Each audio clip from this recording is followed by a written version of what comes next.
The CIA overthrew entire governments for bananas. And I'm not talking about some metaphor here. Not oil, not gold, not some strategic military position, not lithium, not uranium. Actual, freaking bananas.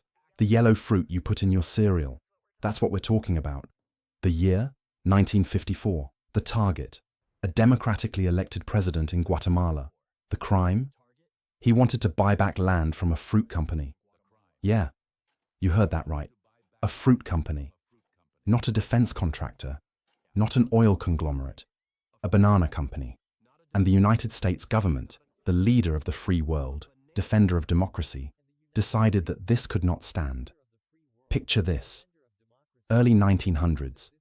Central America is basically one giant banana plantation, and running the whole show.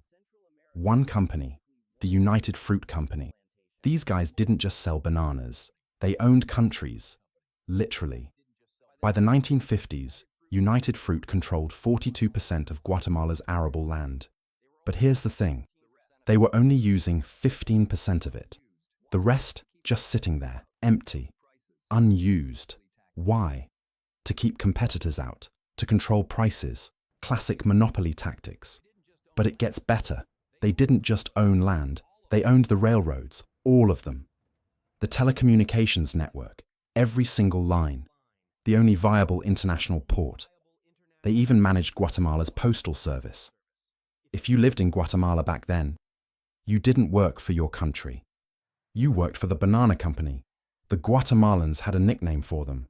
El Pulpo, the octopus, because their tentacles were in everything. And I mean everything. The company had its own private army, its own police force, its own laws. Think I'm exaggerating? The dictator of Guatemala from 1931 to 1944, Jorge Ubico, literally forced indigenous Mayans to work on government projects instead of paying taxes. He made them carry passbooks like they were cattle.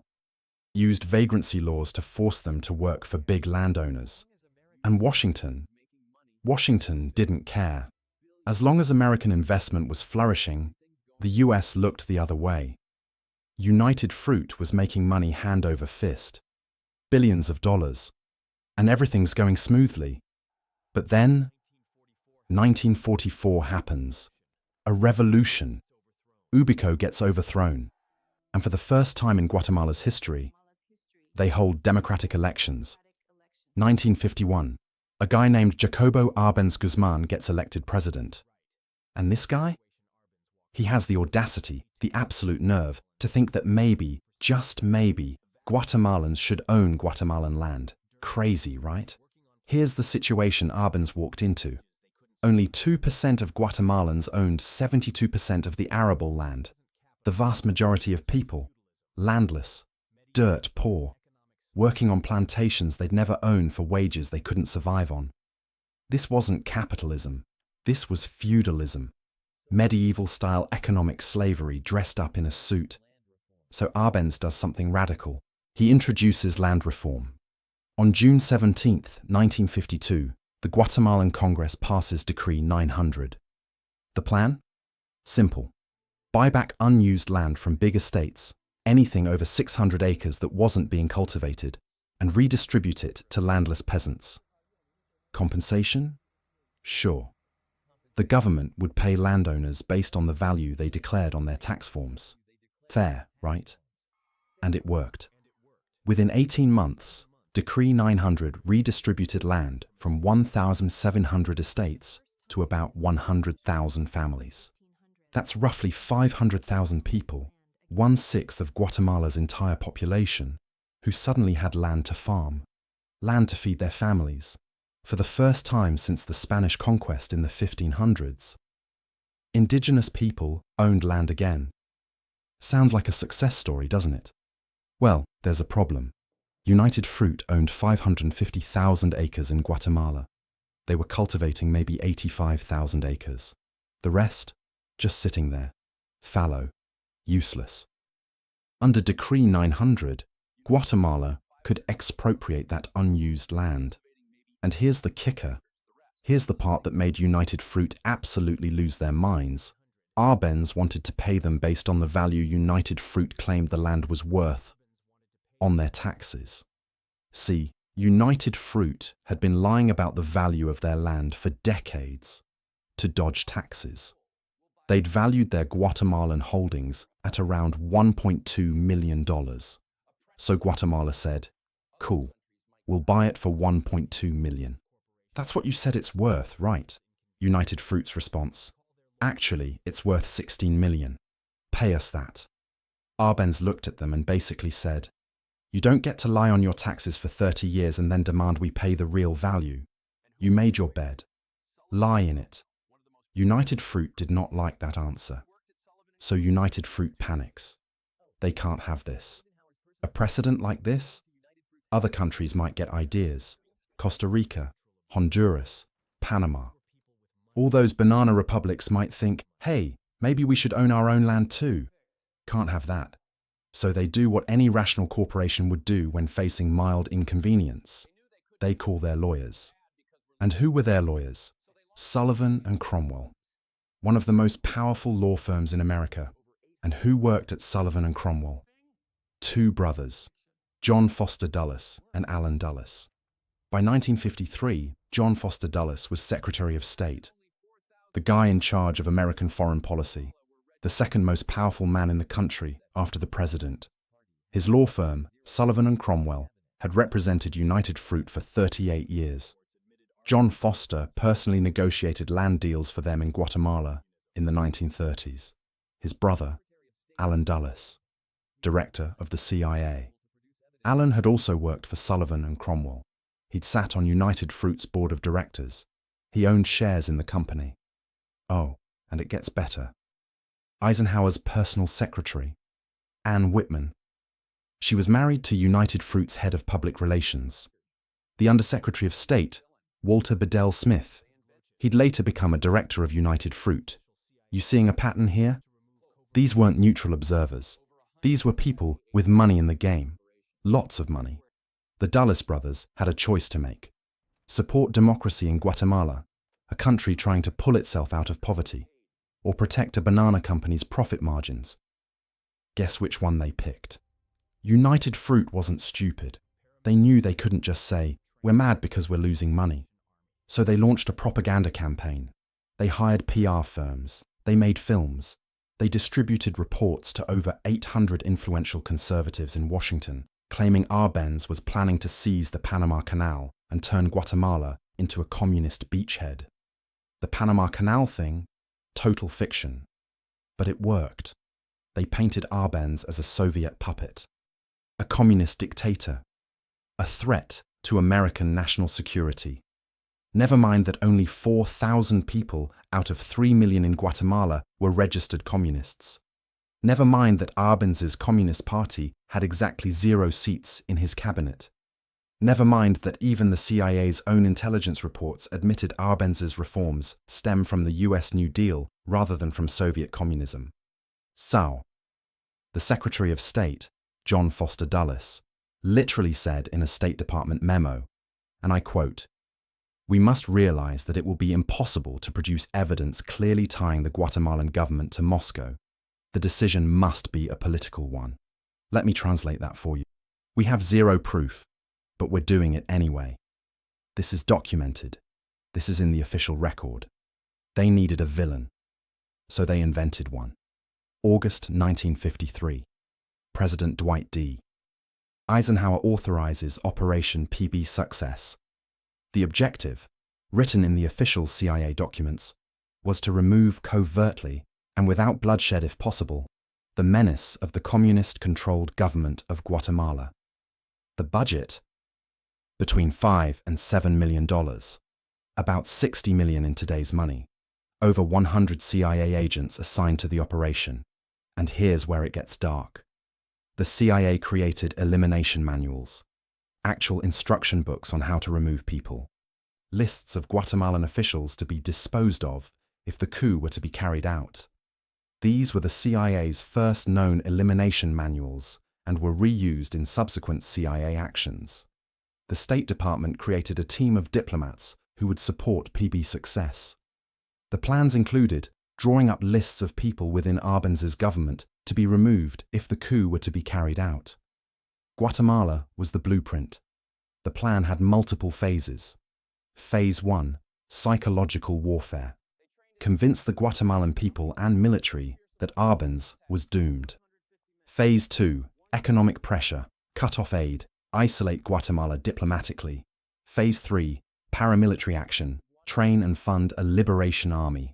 The CIA recruited a guy named Carlos Castillo Armas to lead the operation, a disgruntled Guatemalan military officer, the kind of guy who dreams of power and doesn't ask too many questions. They trained his army in Nicaragua.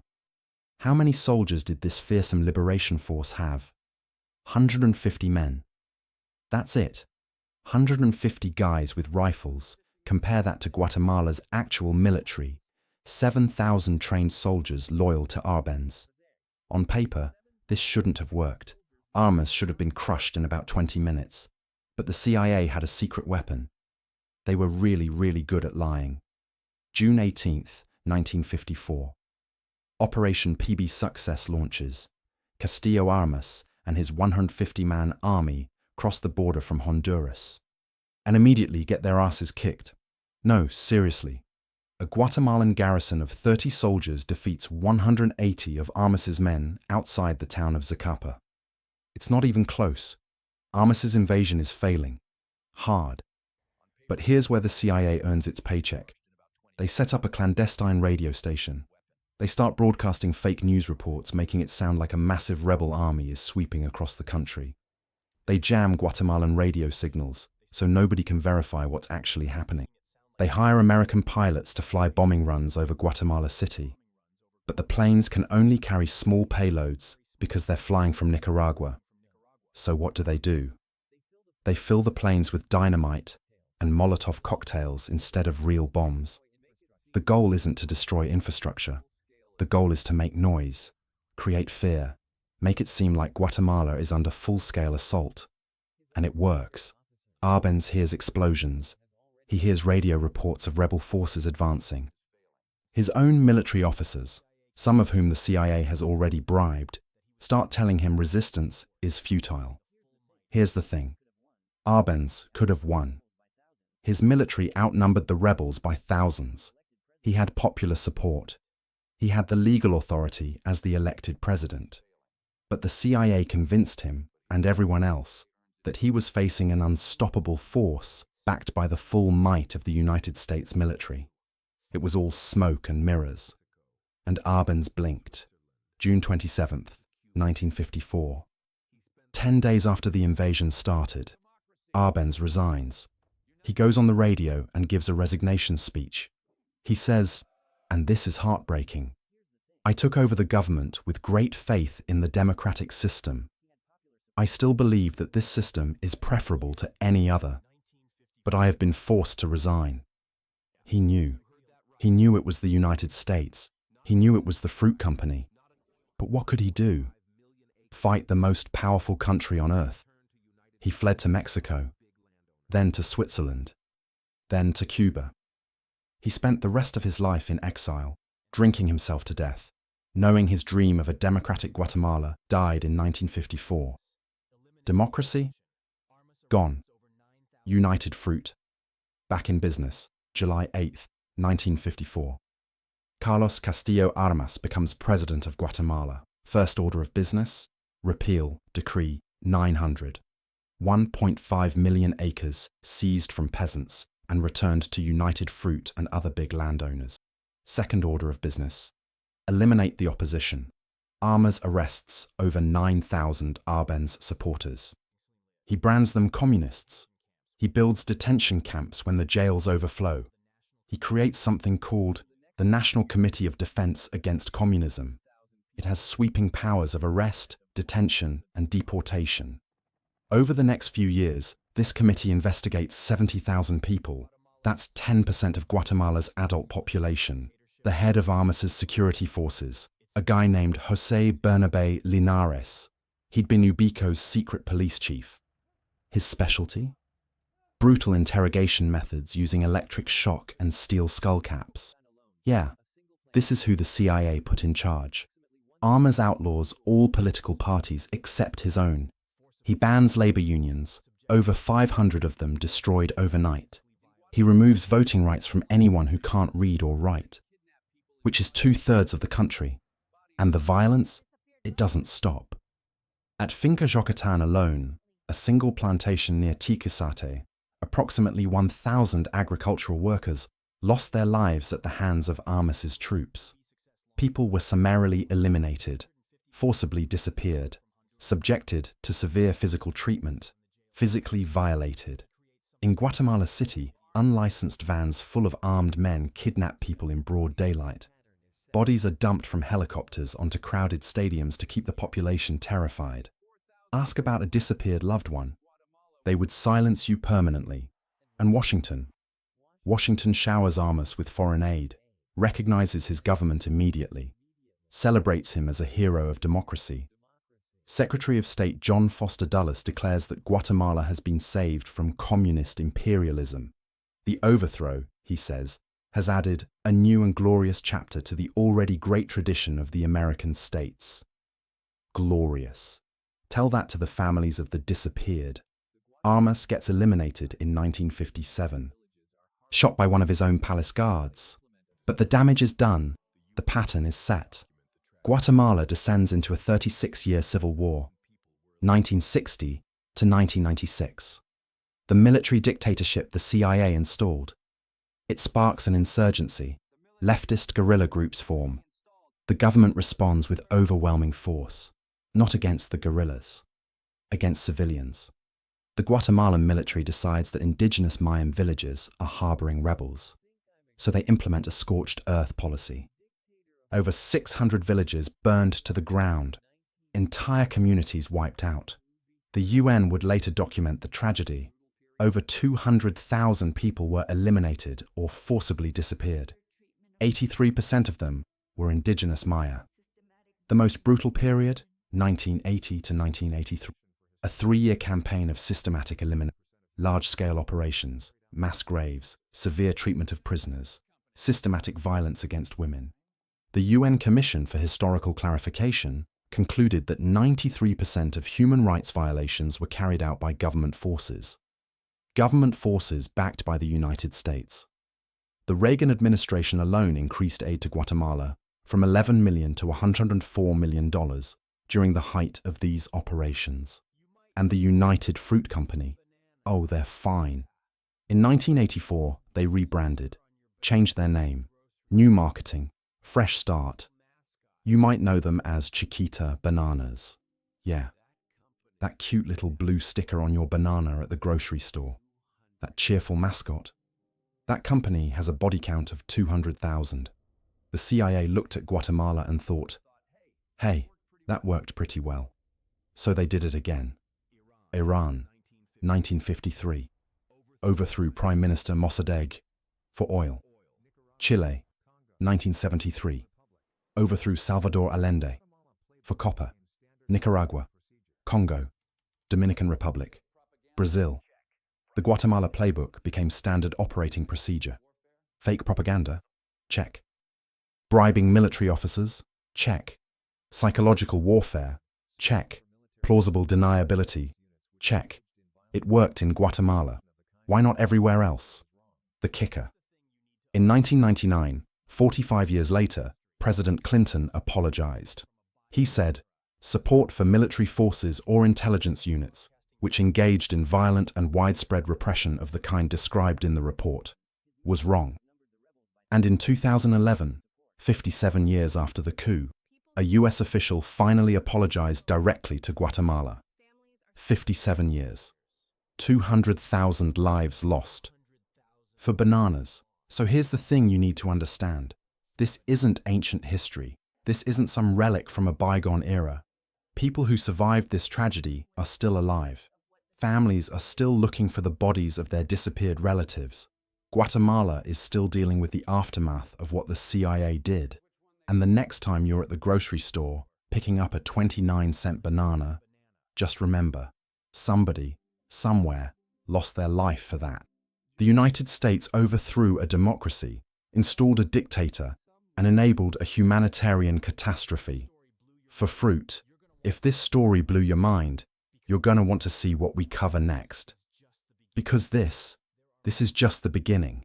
There are more conflicts, more wars, more insane stories about how food changed history. Hit that subscribe button. These stories don't stop here.